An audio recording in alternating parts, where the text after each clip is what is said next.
Boa noite a todos. É com grande alegria que a Universidade Livre da Academia Mineira de Letras realiza a sessão especial em homenagem ao centenário de um dos maiores intelectuais brasileiros, Antônio Calado.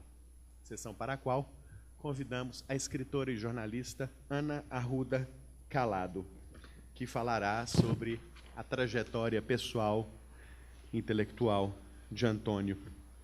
Ana Arruda nasceu em Recife, Pernambuco, é bacharel em jornalismo pela Faculdade Nacional de Filosofia da Universidade do Brasil, é mestre em comunicação social pela UFRJ, é doutora em comunicação e cultura também pela UFRJ. Lecionou nos departamentos de comunicação da Universidade Federal Fluminense, da UFRJ e da PUC-Rio. É minha confreira no PEN Clube do Brasil e também na Academia Carioca de Letras. Ana tem uma larga trajetória no jornalismo. Foi chefe de reportagem do Diário Carioca nos anos 60, chefe de redação do mítico O Sol, em 67, secretária de redação do Jornal de Vanguarda, coordenadora editorial da Editora Delta e editora do Caderno Infantil do saudoso JB, de agosto de 72 a dezembro de 73. Ganhou vários prêmios. Eu vou me referir ao Prêmio Luiz Beltrão de Ciências da Comunicação de 2004, na categoria Maturidade Acadêmica, concedido pela Intercom. Ana também é autora de várias publicações, entre as quais eu menciono aqui uma novela policial, Uma Aula de Matar, e 7 biografias de importantes mulheres da vida cultural brasileira. Entre elas, Dona Maria José, casada com Barbosa Lima Sobrinho, livro que tive a alegria de ler com muito encantamento, porque me permitiu descobrir uma personagem fascinante.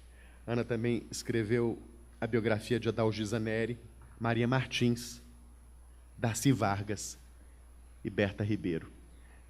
Aqui, apenas para que possamos divulgar, né, essa bela obra de Ana, exibo ao público a biografia de Berta Ribeiro e a biografia de Adalgisa Neri.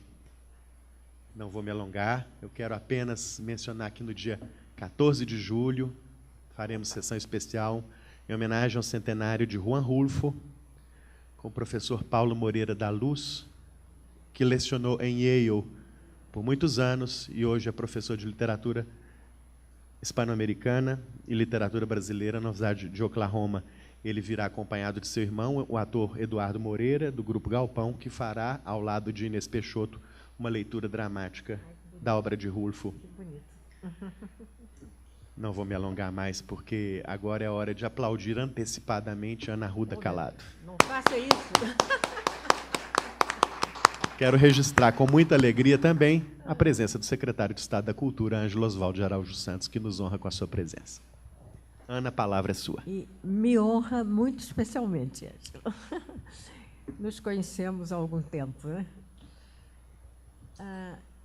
Eu queria dizer o seguinte, é normal, quer dizer, é quase uma, né, dizer agradeço, é uma honra, mas para mim é mesmo, sabe?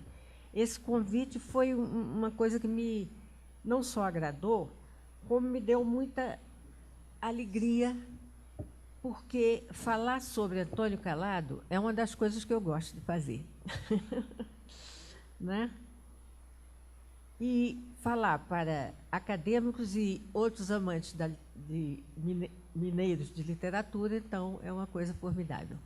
Porque de Minas Gerais saíram, como todo mundo sabe, grandes escritores. Né? Estão saindo? Saíram ou não? Estão saindo. Hein? Né? Então, eu gosto muito de falar sobre ele, né? E vou deixá-lo falar hoje mais do que a mim. Né? Eu vou me prender um bocadinho para deixá-lo falar, porque eu vou ler muitos trechos de livros dele, que, afinal, o centenário é dele. E quero dizer que ele foi um grande escritor, não tem dúvida, mas também foi um grande marido.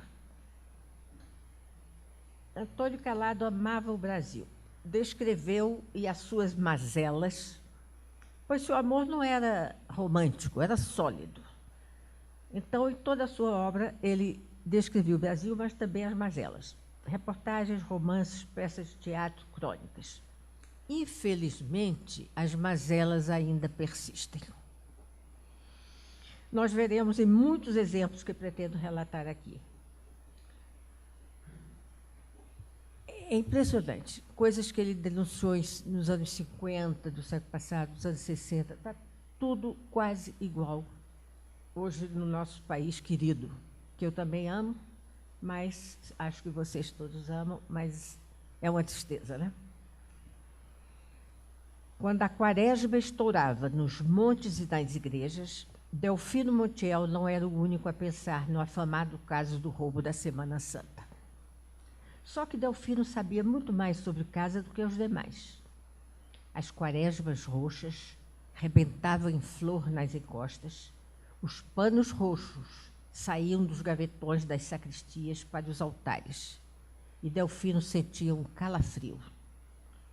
Era uma semana de expiação e vergonha para ele, mas, e não adiantava negar isso, lá dentro dele mesmo, que diabo, porque enganar mesmo, a gente só enganava os outros. Era também uma semana de grande prazer. Naquele ano do roubo da Sexta-feira da Paixão, ele, chegado o domingo de Páscoa, já começava a sua viagem rumo ao Rio de Janeiro. E rumo a Marta. Marta, que naquele tempo ainda se chamava de sobrenome Ribas. Agora, quando via Quaresmeira e a Cássia pintando os morros de Congonhas do Campo, ou pondo manchas de amarelo e ouro nas águas do Maranhão e do Santo Antônio, murmurava consigo mesmo: não posso deixar de dizer que, se fico triste na Semana Santa como as quaresmas, fico bem alegre também, feito as acácias. Isso é o início do segundo romance de Calado, A Madonna de Cedro, de 1957, onde ele celebra a paisagem mineira e a arte sacra mineira. Mas também ataca uma mazela ainda bem vigente no país: o comércio ilícito das obras de arte, particularmente as das igrejas. Mas os dois temas que ganharam realmente muito destaque na obra de Calado foram os seguintes: a reforma agrária e a defesa de índios e negros.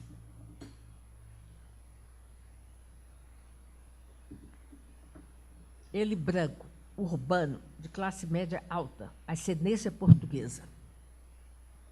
Vamos ouvi-lo sobre a questão da terra.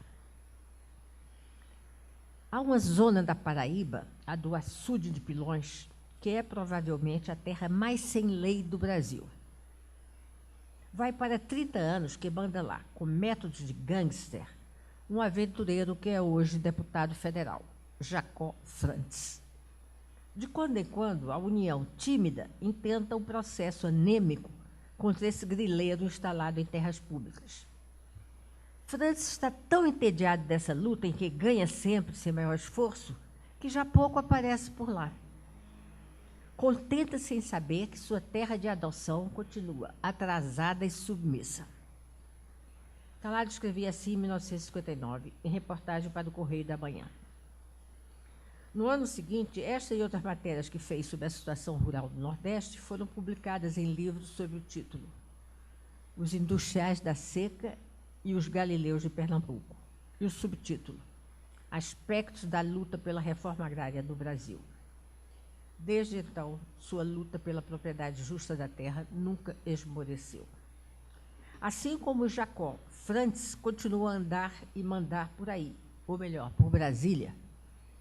E nenhum governo, desde 1959, fez algo importante para mudar a concentração da propriedade rural ou a situação dos lavradores sem terra.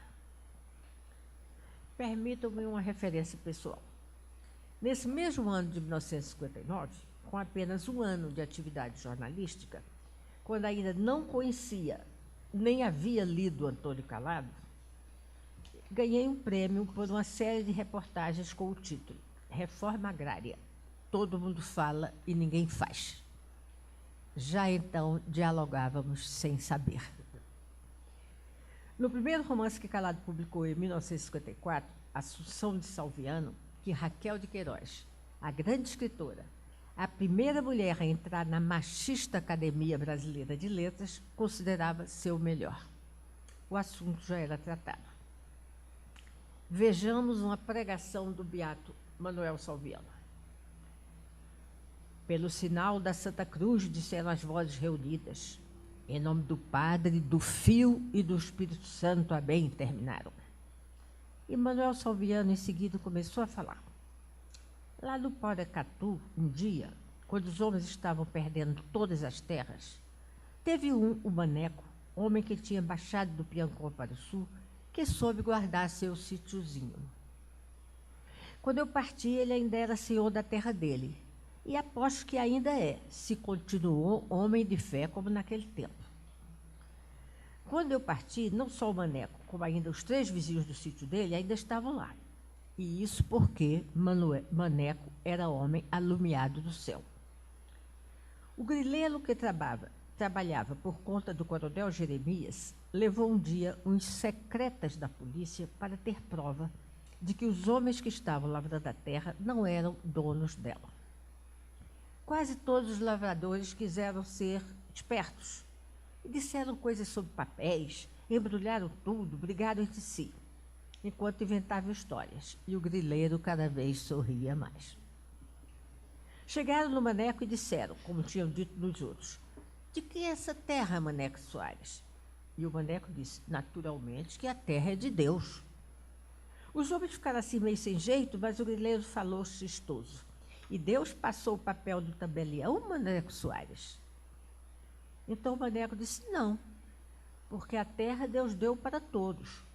Papel ele só tem para escrever o nome dos que querem a terra de todo mundo.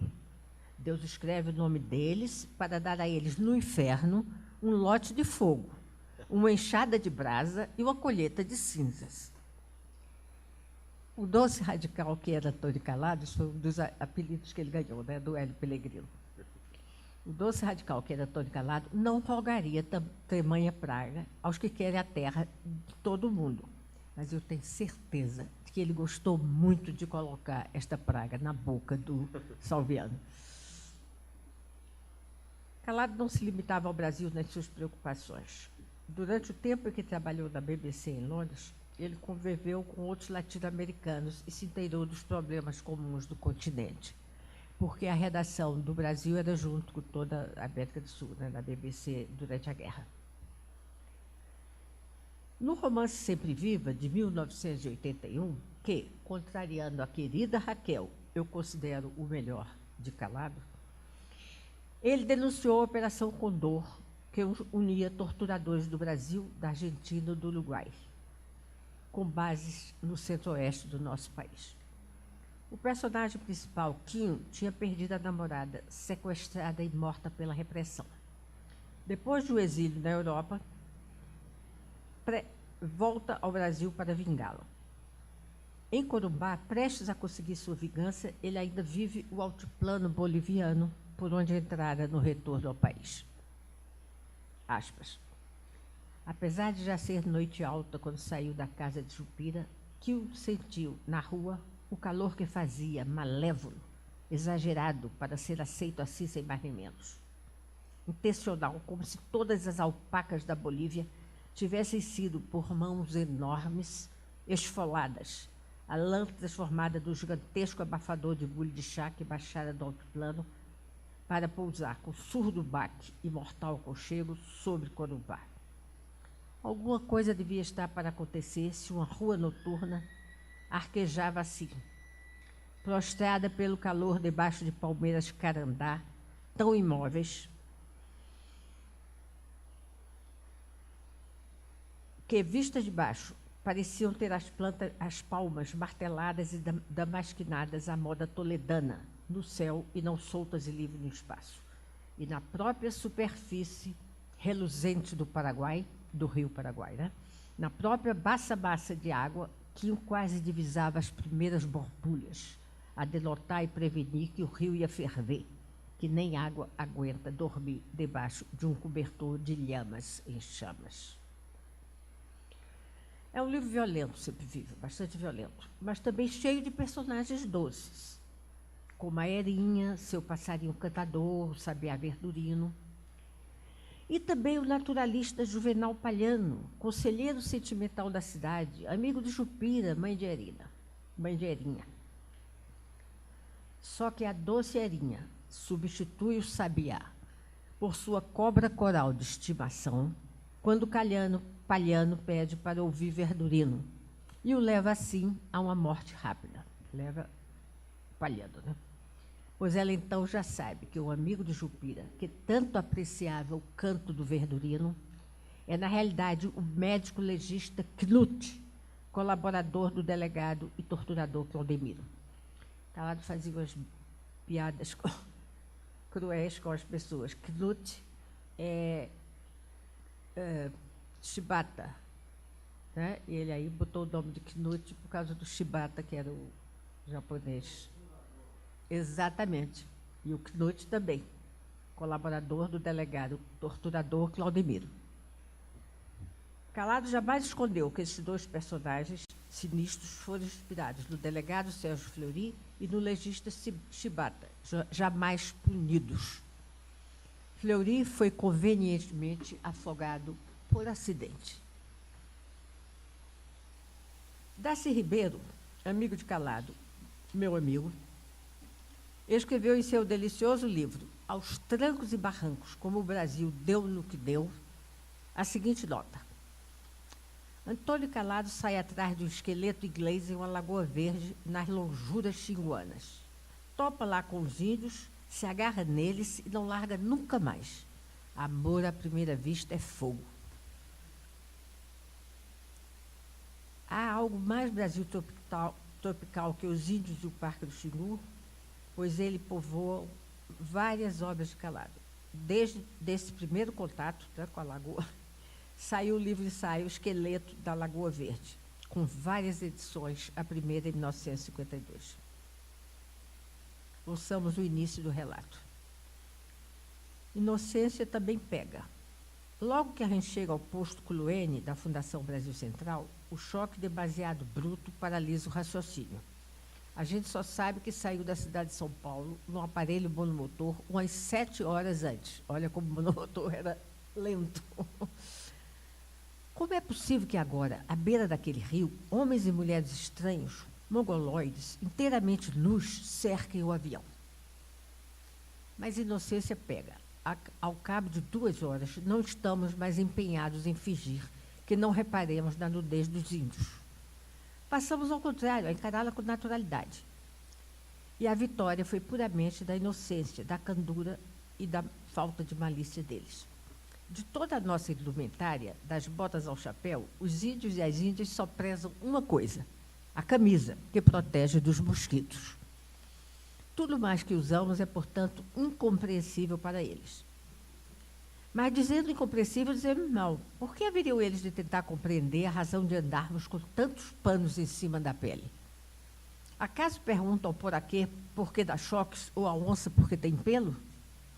O que não lhes ocorrerá jamais é que tenhamos motivos psicológicos para usar roupa e não a possamos mais abandonar por motivos psicológicos. O índio não faz perguntas embaraçosas pelo simples fato de não conhecer o embaraço. É uma criança. Ainda vive aquém do bem e do mal. Mas como se explica, então, que aqueles índios que nos maravilharam com sua casta nudez e seu riso puro, ao chegarmos, sejam os mesmos que, através de cerrados e varjões, nos levaram à beira da lagoinha esverdeada para nos apontar a cova de um homem que assassinaram? Como estão alguém do bem e do mal se matar e esconder o morto como qualquer criminoso de novela policial? Se você acha que está grande, eu posso pular uns pedaços. Está ótimo, não precisa pular não. Prazer. Mesmo longe, Calado não descolava do Brasil. No Vietnã em guerra, sofrendo ataques maciços da maior potência militar do mundo, e para onde ele seguiu, para o Vietnã, né? Por seu amor à liberdade, outro amor que manteve a vida toda, desde a ida em 1941 para a Inglaterra, sob bombardeios alemães. No Vietnã, ele também fala do nosso país. E desse trecho que eu vou ler, verão outra paixão de Calado, a arte. Não foi à toa que a única biografia que escreveu foi a de Cândido Portinari. O único jornalista não só brasileiro, mas também da América do Sul, a cobrir a guerra a partir do Vietnã do Norte, todos os outros iam a Saigon, onde eram tutelados pelo exército americano. Ele escreveu várias reportagens para o Jornal do Brasil, reunidas em livro sob o título Vietnã do Norte, Advertência aos Agressores. Eu gosto muito desse subtítulo. Ouçamos um pequeno texto. Quando acabei de visitar os arredores de Dien Bien Phu, são perturbadoramente iguais aos nossos os campos do Vietnã, com suas roças de mandioca e milho, e os arrozais das várzeas. Falei com os dirigentes de Hanoi sobre a total rendição dos franceses em 1954. Foi uma rendição formal, à moda antiga, quase como um quadro de Velázquez, o alcaide da cidade, de preto e chapéu de plumas, entregando as chaves ao vitorioso de elba e armadura. Acastelados no monte de Dien Bien Phu, os franceses, que se consideravam inexpugnáveis, viram subir dia a dia a enxante dos homens de Ho, que empurravam morro acima as bicicletas carregadas de armas e munição. Em Dien Bien Phu, a França colonialista foi exprimida como um furúnculo. Os americanos não sairão assim, me diziam em Hanoi, em 1968. Ganhar a guerra não ganham nunca, mas podem lutar outros 10 anos. Ao mar não serão empurrados. Os americanos, efetivamente, não saíram como os franceses, pois, em parte, já tinham saído antes. O cerimonial da entrega de Saigon não foi tão caprichado, tão Velázquez. Mas a foto do embaixador Graham Martin, chegando ao navio que o levou embora, trôpego de vergonha e de humilhação, amparado a cada braço por um fuzileiro, valia um El Greco, o enterro do conde de Orgaz. Sendo o cadáver, no caso, o daquele colonialismo que os americanos tinham prometido extirpar do mundo. Valente, combatente, além de ter presenciado voluntariamente 2 guerras e algumas rebeliões, Calado foi preso 3 vezes e cassado em seus direitos políticos durante a ditadura militar. Mas era também, como vimos, homem de amores. Amava as mulheres, sobretudo as fortes, como Santa Teresa d'Ávila. Ele adorava Santa Teresa d'Ávila. E Elizabeth Teixeira, que entrevistou quando escreveu sobre as ligas camponesas do Nordeste, e que se tornou personagem do belo filme Cabra Marcado para Morrer, de Eduardo Coutinho. Ele ficou encantado com a Elizabeth Teixeira, fez uma bela entrevista com ele. E a jovem guerrilheira vietnamita, campeã de derrubar avião americano. Uma foto dela, baixinha, arma na mão, conduzindo um enorme piloto americano que a aprisionara, foi usada na capa da primeira edição do seu livro. Se amava as fortes, era muito solidário com as mulheres oprimidas. Afirmaria que Antônio era mais feminista do que eu. Embora eu tenha uma prática de vida feminista, tenho minhas divergências com o movimento, principalmente com o tal do empoderamento. Que palavra feia, além de tudo. O Calado realmente era... Hein? Claro que é. Elas copiam as americanas em tudo. Acho importante registrar também, para não parecer que Calado foi lá só para dar vivas ao Ho Chi Minh, que ele, quando esteve no Vietnã, visitou os pilotos americanos presos e trouxe com ele as primeiras cartas que eles puderam escrever para as famílias. Estas cartas, Calado levou para o Jornal do Brasil, e o Jornal do Brasil fez chegar aos destinatários. Outro amor que Calado cultivava era o mar. Moreno no Leblon ia todos os dias dar uma andada na praia. Na volta, dava um mergulho. E quando fizemos uma casinha na beira da praia em Maricá, ele providenciou uma piscina para os seus 70 anos. Se preparou para completar 70 anos. O mar na praia do Cordeirinho era e é muito forte. Na piscina, ele se divertiu muito com os netos. da mesma forma como eu vi brincando com meninos da aldeia Camaiurá, na Lagoa Ipavu, quando estivemos juntos no Xingu, durante as filmagens do filme de Rui Guerra, baseado em Guarupi. Foi uma cena lindíssima. Calado brincando com aqueles menininhos, fingindo de monstros, assustando os meninos fingindo que se assustavam. Foi lindo. Calado também não se limitava a tratar das grandes mazelas brasileiras, como a seca e a injustiça com os trabalhadores da terra e os índios. Nascida em Niterói, amava o Rio de Janeiro, para onde se mudou ainda garoto. Tinha predileção pela bela Lagoa Rodrigo de Freitas, que é um extraordinário pedaço de natureza pura na cidade.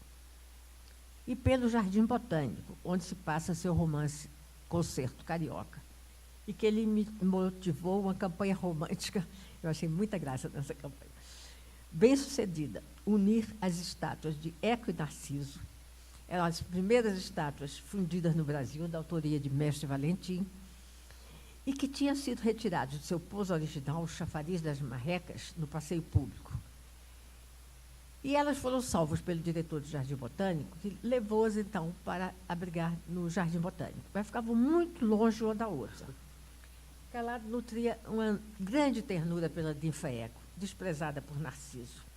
Então, ele realmente fez uma campanha e conseguiu juntar os dois, outra vez. No romance Barão Dom Juan, em que expõe a esquerda festiva, o que lhes custou muitas críticas de amigos e, claro, dos próprios festivos, entre os quais Calado não tinha problemas em se incluir. A turma que ia para o bar, beber e falar contra a ditadura, né?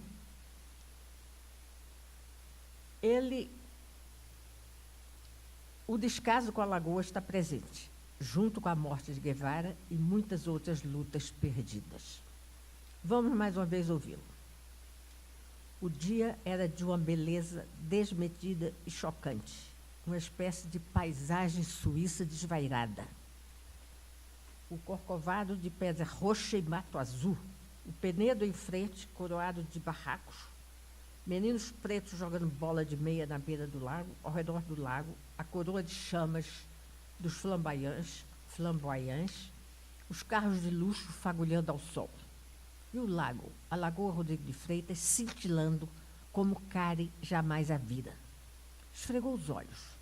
O lago estava coberto de prata, uma armadura de prata, despedindo raios de prata. Em cada crespo de cada modelagem de vento, a aplicação de prata, coalhado de prata, pairando sobre a despudorada beleza de tudo, o fedor. Cari enfiou um short com a blusa, atravessou a rua até a beira do lago. Viu então que a prata sólida, o escudo de prata da lagoa, eram peixes mortos. Dezenas, centenas, milhões de pequeninos peixes mortos, cujas escamas chispeavam o sol. Feito um lago europeu no inverno, só que sólido de morte, congelado de peixe morto. Passa os carros, as caminhonetes, os ônibus, mas ninguém parece ver. Um homem do povo vai a pé pela beira da lagoa e Karen detém, aponta as águas sólidas. O que aconteceu? O quê? Diz o homem admirado e depois sorri. Ah, os peixes, tudo morto. Karen voltou para casa, discou o número do mansinho que atendeu com voz sonolenta. Desculpe, meu bem, disse Karen, mas aconteceu uma coisa terrível aqui na lagoa. O quê? Depois que eu saí? Deve ter sido. O rádio deve ter dado, uma coisa terrível. Morreram milhões de peixes de repente, e eu já vi crianças da favela apanhando peixe morto. Ah, isso, disse Mansinho. Você já sabia? Acontece sempre, disse Mansinho bocejando, uma vez por ano. Ainda acontece. Depois de ter duas peças suas encenadas, A Cidade Assassinada, de 1954, e Franklin, do mesmo ano, esta em grande estilo, com Paulo Otran, Antônia Carreiro e Adolfo Celli, e que eu assisti, estudante universitária, deslumbrada, sem saber nada do autor. Calado, então, deu início ao chamado Teatro Negro, com Pedro Mico, de 1957. A peça teve muito sucesso, teve várias encenações. Lamentavelmente para o autor, com um ator branco pintado de preto.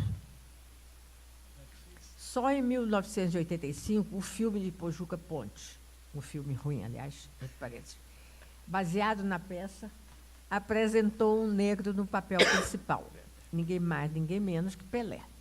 Só que o jogador, embora compondo até bem o tipo, precisou ser driblado por um ator, no caso, o excelente Milton Gonçalves. Durante a primeira encenação da peça Pedro Mico no Teatro Municipal, correu primeiro uma piada, uma vez que o cenário era de Oscar Niemeyer.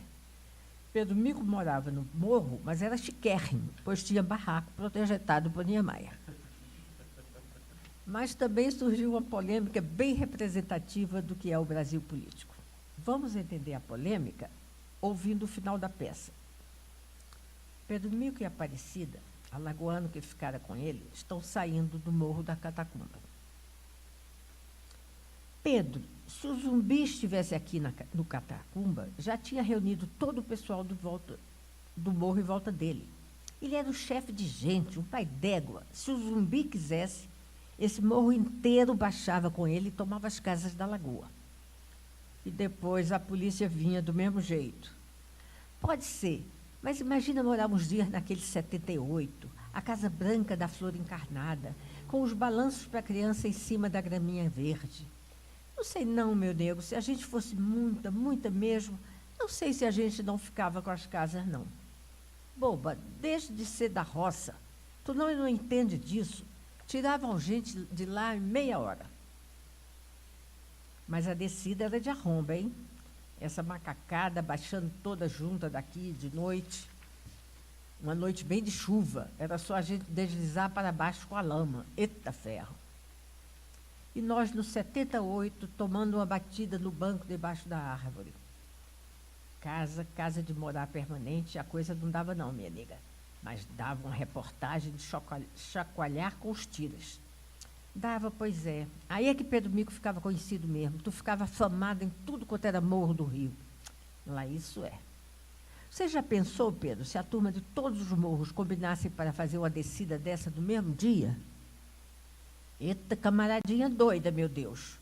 Tu é que tem parte com Exu, sua Paraíba de uma filha. Tu já pensou, Pedro? Não, mas vou pensar. A peça termina assim. Este final, digamos, subversivo, provocou duas reações bem diferentes de pessoas notórias. O bispo Dom Helder Câmara, que tentava transformar algumas favelas em bairros, ficou indignado, principalmente porque a peça fora apresentada pelo Serviço Nacional do Teatro.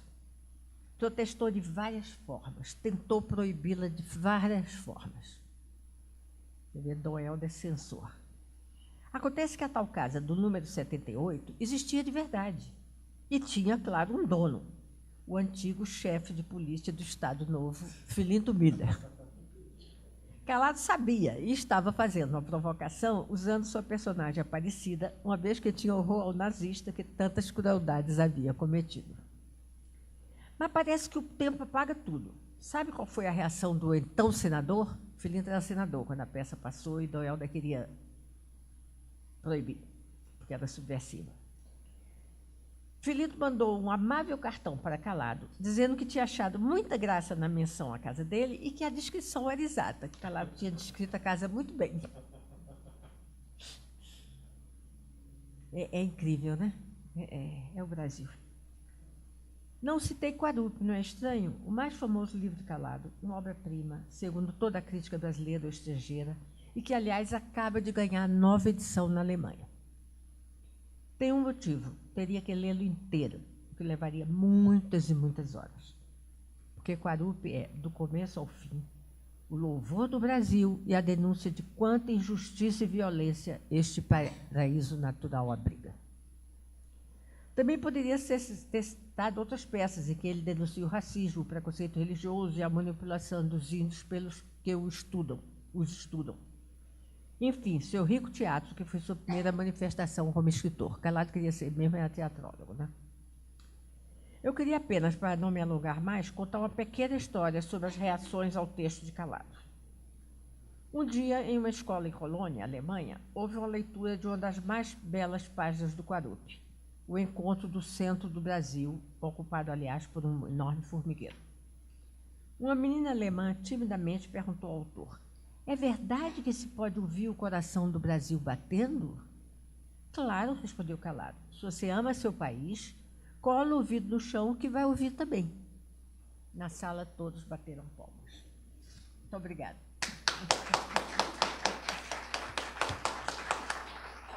Falei do barulho. Muito bem. Depois de ouvir essa bela oração de Ana Ruda Calado sobre Antônio Calado, é hora de ouvir os nossos amigos nas suas manifestações, perguntas, comentários. Enfim, eu só pediria que o fizessem no microfone, porque nós estamos gravando a sessão para que ela integre o acervo audiovisual da casa e fique para a história. Muito bem. Secretário Ângelo Osvaldo.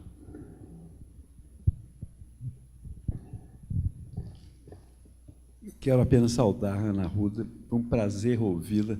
Você falou, leu e falou calado. E nós ouvimos o seu coração e a obra magnífica que ele nos deixou. Uma grande personalidade. Tive o prazer de conviver com vocês muito na casa de Celso Furtado e Rosa, e de Leonor e José Aparecido, no Rio. E Calado era realmente uma pessoa extraordinária e encantava a todos. E essa sua firmeza, essa solidez que ele adquiriu pelo trabalho como romancista e como jornalista, o torna realmente um monumento da nossa cultura, e é muito importante que possamos evocá-lo aqui em Belo Horizonte. Você lembrou Madonna de Cedro?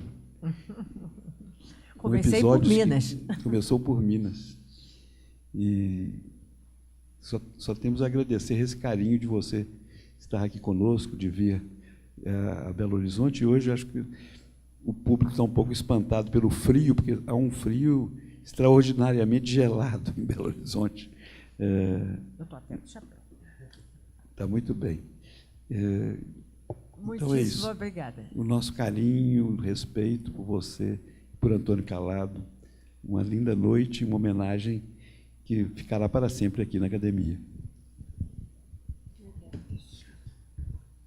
Foi uma alegria, porque eu estou de passagem, o Ângelo me convidou para escutar a conferência da senhora, porque eu sou... Não, mas eu sou aquilo que depois ficou se chamando como a geração Quarupi.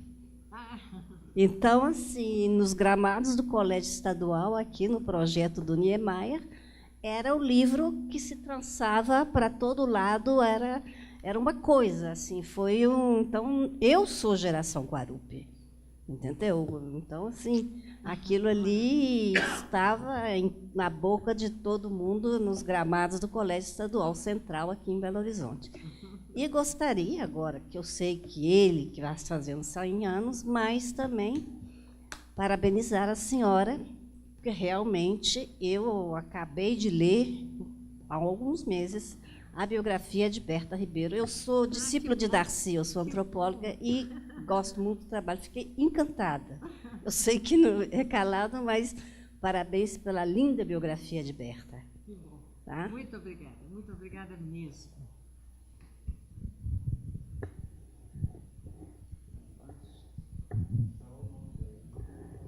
Gisele Rocha Silva, muito obrigado pela presença, pelos comentários. Ana, boa noite. Meu nome é Augusto, eu sou um frequentador aqui da academia, e eu queria mudar um pouquinho o tema e ir lá para 64, com a Revolução. Desculpa. O que o hábito não faz com a gente? Mas no golpe, muita gente a gente demora um pouquinho para entender o que está acontecendo, né? Quando a gente está num primeiro momento, a gente até chama um golpe de revolução, né? E depois a gente vai entendendo e vendo o que é isso. O Calado teve uma posição, num primeiro momento, de apoiar o golpe militar e depois ele tomou uma outra posição, ou ele... O Coni, por exemplo, é um exemplo de alguém que chegou e, num primeiro momento, fez manifestações claras a favor e depois recolheu a mão. O Calado teve uma posição também assim ou não? Nunca. Ele nunca aplaudiu. Ele era um antimilitarista. Nunca. Em nenhum momento ele aplaudiu.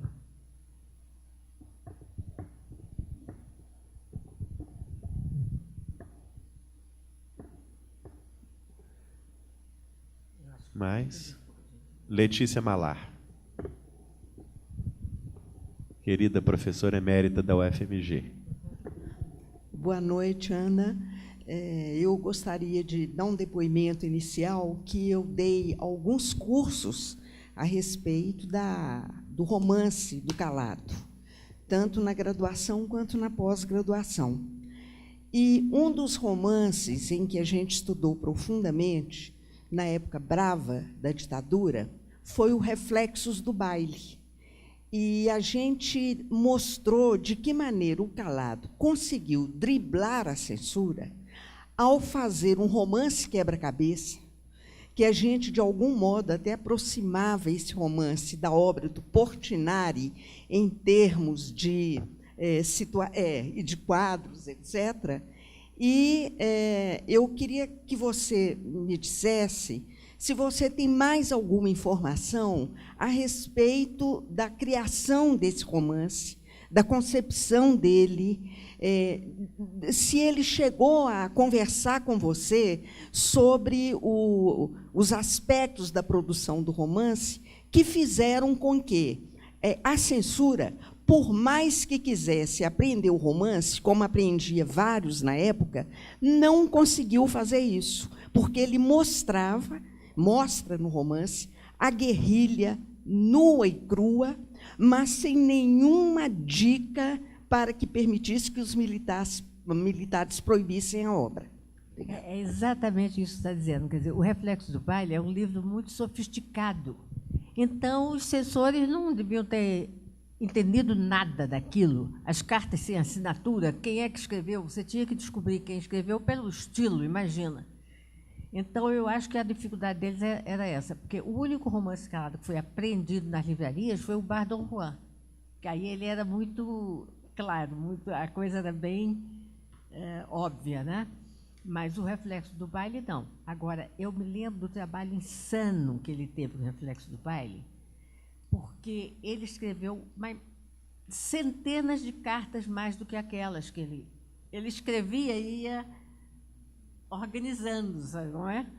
Mas ele chegou a deixar, e o pior é que eu não tenho, porque ficou num apartamentinho que a gente tinha lá em Petrópolis, e depois o apartamento foi vendido, e nunca recuperei essas cartas. Eram muitas cartas que ele não usou no livro. Quer dizer, ele escrevia, ele ficava fazendo aquele quebra-cabeça, digamos assim, o tempo todo.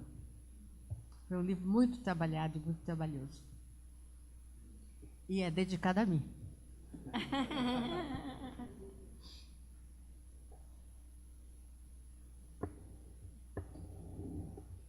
Mais perguntas ou comentários?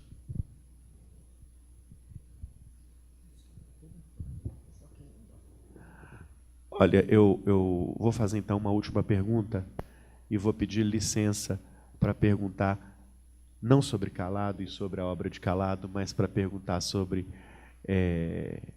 a produção de Ana Ruda Calado. Ana, você biografou 7 mulheres. Estou fazendo a 8ª. Muito bem. Eu queria uma pequena palavra sua sobre as mulheres que você biografou. O que mais seduziu e fascinou Ana Ruda Calado na produção dessas biografias? O que motivou a seleção desses nomes? Né? Porque é uma honra ter você também aqui conosco, falando de Calado naturalmente, mas ter entre nós uma escritora e uma jornalista de primeira linha e uma grande biógrafa.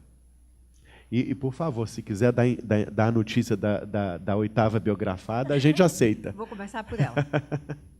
Porque o livro já está bem adiantado e eu estou preocupada porque tem dados demais. Em geral, a gente tem o problema oposto, né? Tem poucos dados. é a professora Maria Ieda Leite Linhares, professora de História. O pessoal da área de História todo conhece, o pessoal de Literatura não.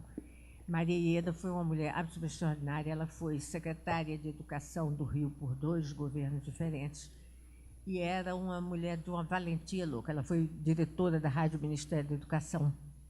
Foi muito perseguida, tanto na Faculdade de Filosofia como na rádio. Mas Maria Ieda está me dando trabalho porque ela fez muita coisa. Tem muita coisa. Mas como é que eu escolho? A primeira é muito engraçada. Eu não pensava em fazer biografias. A primeira foi puramente de curiosidade. Assim, eu trabalhava na ABI, eu era vice-presidente da ABI quando o Dr. Barbosa era presidente, e eu vi aquele homem alto, Dr. Barbosa Lima Sobrinho, né, era muito alto, muito atlético, tinha sido remador, tinha sido jogador de futebol, e mesmo muito velho, com 102 anos, eu estive na casa dele para entrevistar a dona Maria José, e ele estava fazendo bicicleta ergométrica, 102 anos. Bom, e eu via sempre com aquela mulher muito pequenininha, aparentemente muito frágil ao lado. Que será essa mulher casada, 50, 60, sei lá quantos anos, com o doutor Barbosa? E eu aí conhecia o filho deles, né, o Fernando Barbosa Lima Sobrinho, jornalista, e disse: Fernando, eu tenho curiosidade enorme de saber mais sobre sua mãe. Você acha que ela me receberia em casa? Ia, né? Ela vai adorar, ela adora contar história. Aí eu fui visitá-la e, como quem não quer nada, comecei como repórter, né, a perguntar coisas. Aí descobri que ela era uma mulher extraordinária, de uma força. Ela me disse, uma das coisas que ela me disse, que está no livro, é que ela disse assim: o Alexandre, ela chamava ele Alexandre, Alexandre José Barbosa Lima Sobrinho, né? O Alexandre só pensa no Brasil, não pensa em nada. Eu tenho que cuidar de tudo da vida dele. Eu tenho que cuidar de tudo da vida dele. Ela comprou, eles moravam numa casa muito bonita em Botafogo. Ela comprou o terreno, contratou o engenheiro, vistoriou a obra. Ela disse: sabe quando é que Alexandre conheceu a casa? Quando os livros dele já estavam aqui, eu já tinha trazido os livros dele. E era, quando ele foi governador de Pernambuco, ela fez uma obra social fantástica, fantástica, que ela educou as senhoras pernambucanas. Eu sou pernambucana e imagino o trabalho que ela teve. Ela disse que ela chegou e conversou com um médico e falou que tinha operado um menino que tinha morrido de fome. Quando ele foi fazer a autópsia, o menino estava com as tripas secas. E ela ficou muito horrorizada e conversou com as senhoras que foram visitá-las, foram tomar chá com a mulher do governador. Ela aí comentou isso e disse: isso não existe, ninguém passa fome em Pernambuco, não. Aí ela disse: como é que é? Aí começou a levar as mulheres para os campos, a fazer reunião. Quando ela saiu, tinha 120 mulheres, como é que se chama? Voluntárias, trabalhando com a pobreza em Recife.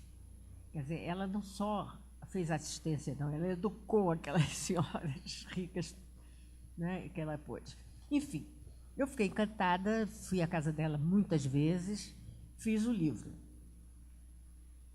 Aí eu pensei: pô, deve ter muitas outras mulheres aí que ninguém sabe o que fizeram, que, né? Aí eu comecei a me interessar muito pela imprensa feminina, imprensa feminista e feminina. E descobri uma revista chamada Valquírias. Eu nunca ouvi falar nessa revista. Descobri na Biblioteca Nacional e vi que a Valquírias tinha sido lançada em 1934, quando o voto foi dado às mulheres, elas conquistaram o voto, houve uma campanha, né? Não foi dado assim tão de graça. E tinha durado até 60 e tantos. Aí eu fiquei interessada, e sempre com a mesma diretora, Geni Pimentel Borba. Então eu fui descobrir a Geni, e descobri uma mulher muito estranha, com qualidades fantásticas, com defeitos horrorosos. Para começar, a revista, que tinha sido uma revista formidável, terminou completamente vendida. Só tinha anúncio do governo do Paraná, porque o Moisés Lupion é que sustentava a revista. Então, famosíssimo. Aí, hein?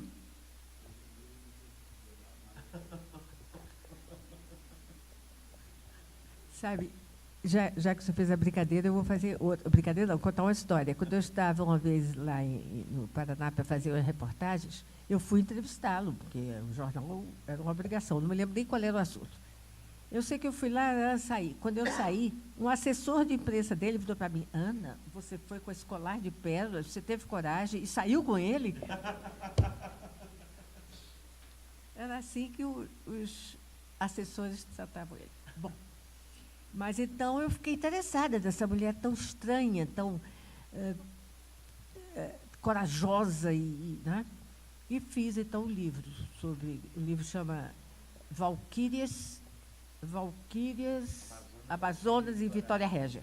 Sim, porque tem um capítulo terrível, que é um artigo sobre as mulheres que escreviam, né, as escritoras, chamado Vitórias Régias, falando, ridicularizando um escritor famoso, que eu esqueci agora qual era, mas ridicularizando as mulheres, chamando de Vitórias Régias, coisas e tal.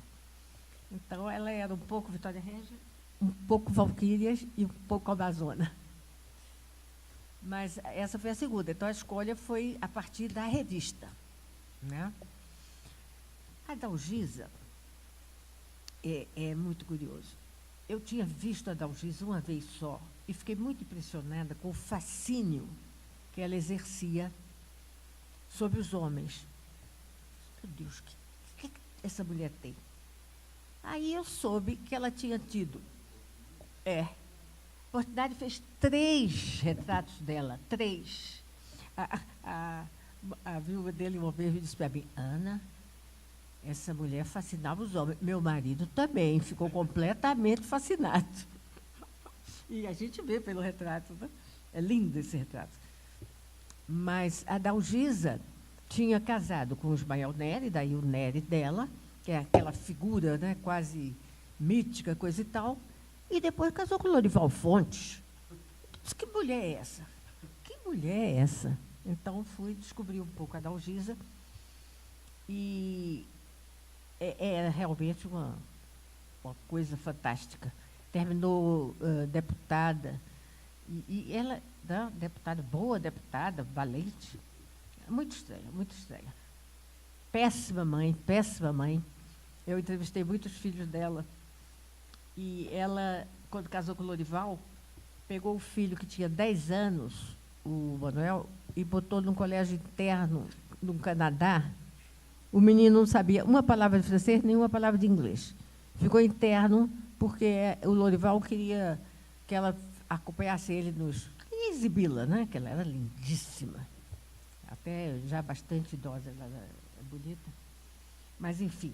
Então, foi assim, foi uma escolha que foi... Eu ia descobrindo. Mas a minha ideia é não fazer de nenhuma mulher famosérrima. Por exemplo, eu fiz da dona Darcy Vargas. Eu disse, bom, ela era famosérrima. Mas pouca gente se interessa pela vida dela. Né? Quando eu descobri que ela tinha sido pedida em casamento pelo Getúlio quando tinha 13 anos, uma tia dela uma sobrinha dela, me garantiu que ela estava brincando de boneca quando ele foi lá pedir ao pai. E o pai disse, não, vamos esperar até ela fazer 15. Com 15 ela casou. Ele já tinha 28, tinha uma banca já de advogado. E ela fez uma carreira muito estranha, porque muito paralela à dele, quer dizer, ela não se metia nos assuntos do governo nem de Estado. Era uma mulher muito interessante, muito sofrida, muito sofrida. Sofreu muito a dona Darcy, o Darcy. No Rio Grande do Sul chamam de Darcy. Os parentes dela chamam de Darcy.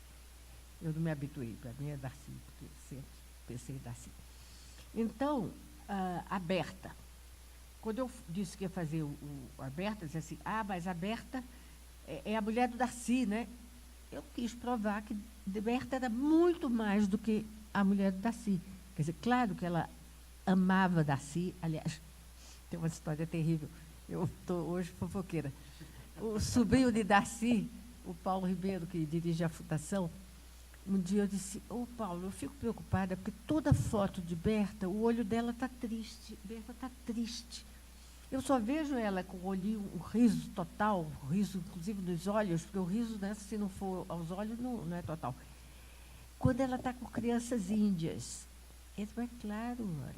A paixão de Berta era os índios. Eu disse, e Darcy? Não, Darcy era a doença dela. Porque ela amava ele acima de qualquer coisa, aturava qualquer coisa. Era uma loucura, uma loucura. Maria Martins foi a exposição. Eu fui ao Centro Cultural Banco do Brasil e vi a exposição. Eu fiquei, por que eu nunca ouvi falar nessa mulher? Eu achei as esculturas mais lindas que eu já tinha visto. Eu fiquei... E as poesias dela também me deixaram perturbadíssima. Aí eu fui pesquisar. E realmente era uma mulher extraordinária. Quer dizer, uma mulher que larga o marido, esqueci o nome do historiador, meu Deus, Otávio Tarquínio. Pois é, Otávio era uma pessoa extraordinária. Ela larga, vai para a Itália e namora Mussolini. Quer dizer, é um pouco demais, né?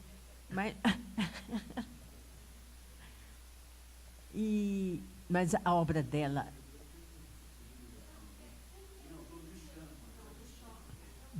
Não, o negócio do Mussolini foi muito rápido, logo que ela chegou.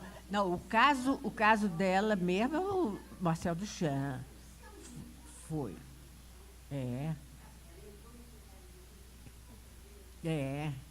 Agora, eu acho a obra dela absolutamente maravilhosa. E que, como ela era muito antipática, no Brasil as pessoas não... ela era antipática, ela era... Hein? Muito metida. Infelizmente, eu não a conheci pessoalmente, mas depois a minha enteada Tessa disse que Calado deu um jantar para ela. Eu digo, eu perdi, eu não era ainda. Madame Calado. A história do pai dela é muito bom. João Luiz Alves, claro. Nome na urca. João Luiz Alves foi um homem poderosíssimo. Poderosíssimo, E ela... Maria de Lourdes. E ela casou depois com o Carlos Martins, né? Daí o Martins dela, que era amicíssimo de Getúlio. Ela ficou muito amiga de Getúlio. E é curioso, eu descobri, falavam que ela também tinha tido um caso com o Rockefeller, porque...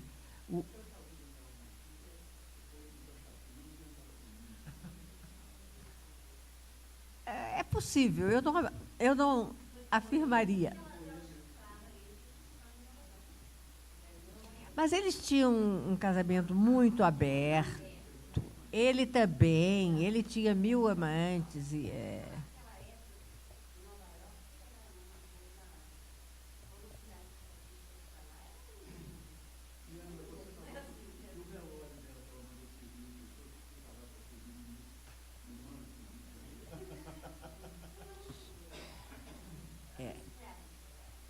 Ela era surrealista.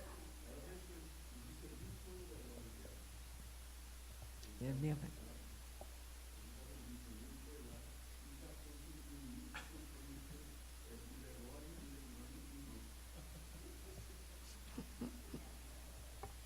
E quem vem? Hein? A seguir. A Maria Ieda. Assim, Maria. Depois... Não, mas depois da... Não, a Berta foi a última que eu publiquei. Eu vou devagar. Lígia recordista. Isso. A Lígia é engraçado, se vocês tiverem paciência de ouvir ainda. É que eu tinha horror de Lígia Lessa Bastos. Porque eu achava que ela era uma generala, sabe como é? Aquela udenista muito contra tudo que cheirasse à esquerda. Ela era uma coisa horrorosa. Quando eu fui fazer o livro da Dalgisa, quem me ajudou muito foi um amigo, Reinaldo Barros, que disse assim, Ana, você tem que entrevistar a Lígia. Eu digo, Lígia Lessa Bastos? O que ela tem que ver com a Dalgisa? Foram grandes amigas na Câmara. Olha, ela sabe coisas incríveis da Dalgisa. Aí eu fui entrevistar a Lígia. Aí eu digo, meu Deus, a gente pensa que não tem preconceito, né? Eu tinha um preconceito horroroso contra uma pessoa maravilhosa, que tinha suas ideias, todo o direito de ter, né? Mas que era formidável, era coerente, era... realmente me contou muita coisa boa sobre a Dalgisa. E aí eu disse, pô, vou fazer a história da Lígia agora. Fazer a história, porque Lígia se candidatou 10 vezes, foi eleita 10 vezes. Primeira vez para vereadora, umas 3 ou 4 vezes para vereadora, eu não me lembro quantas vezes. Depois, deputada estadual, depois... Exato, Exatamente. E depois ela foi, a primeira, quando ela foi deputada federal, ela era a única mulher na Câmara Federal, na Câmara dos Deputados. Ela foi a única mulher. E fez muita coisa interessante, já batalhou muito pelas mulheres, e aí ela não tinha preconceito. Era bacana, preconceito político, eu digo, né? Ela realmente fazia o que tinha que fazer.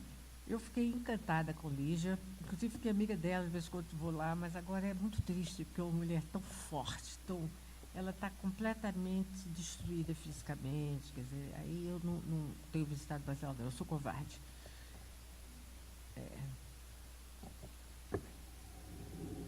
Falei demais. Foi um prazer, mais uma vez. Marieda Linhares.